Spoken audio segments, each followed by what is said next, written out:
ए जी गाली दे रहा है कोई। हम एक और ढूंढ रहे। इंडियन? इंडियन।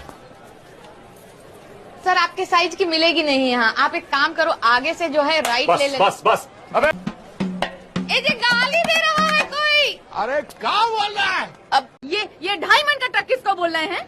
हिंदी कमजोर है राजा, लेकिन पढ़े लिखों की तरह हमारी फर्स्ट लैंग्वेज इंग्लिश में आओ, फिर तुमको बताते हैं। जबान संभाल के बात करो, भूलो मत तुम्हारा पति अभी भी हमारी गिरफ्त में है। ऐसा नहीं होता है राजा। एक पति के लिए अपनी सेल्फ रिस्पेक्ट से समझौता कर ले। और एक 36 नए साधु आते हैं यहाँ, हमको कोई भी मिल जाएगा भरी जवानी में, लेकिन इस फकिंग बिच के साथ अब हमको भी कहीं नहीं जाना है। हम आपसे जानना चाहेंगे, आपने एक किरदार किया था बीसी आंटी का, उसके बारे में आपने उस किरदार को इतने अच्छे से निभाया और ये जो लाइन फेमस हुआ वो भी हम आपसे सुनना चाहेंगे। तो बीसी आंटी जो कैरेक्टर है वो मेरी लाइफ का लाइफ चेंजिंग कैरेक्टर है। वो कैरेक्टर भी नहीं था, वो इनफैक्ट एक ही लाइन थी सीज़न 1 अपहरण में, और वो लाइन थी ए जी गाली दे रहा है कोई। और उसके बाद तो बिल्कुल धमाका हो गया मेरी लाइफ में, मैं बहुत फेमस हो गई।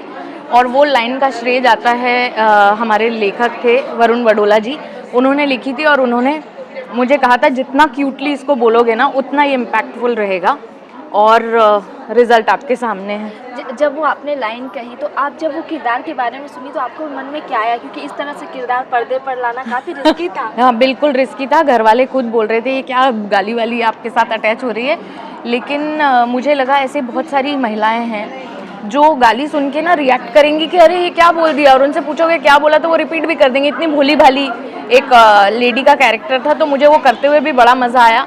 और उसके बाद उन्होंने एक फ्लिप दिया था हमारे कैरेक्टर को कि हिंदी में गाली नहीं देती लेकिन इंग्लिश में बहुत भरपूर गाली देती है, तो वो मुझे बहुत करते हुए एंजॉय किया मैंने। आप एक इंजीनियर के मतलब उससे निकल कर आप पर्दे पर आई, आप एक स्टार बनी, तो वो जर्नी आपकी कैसी थी?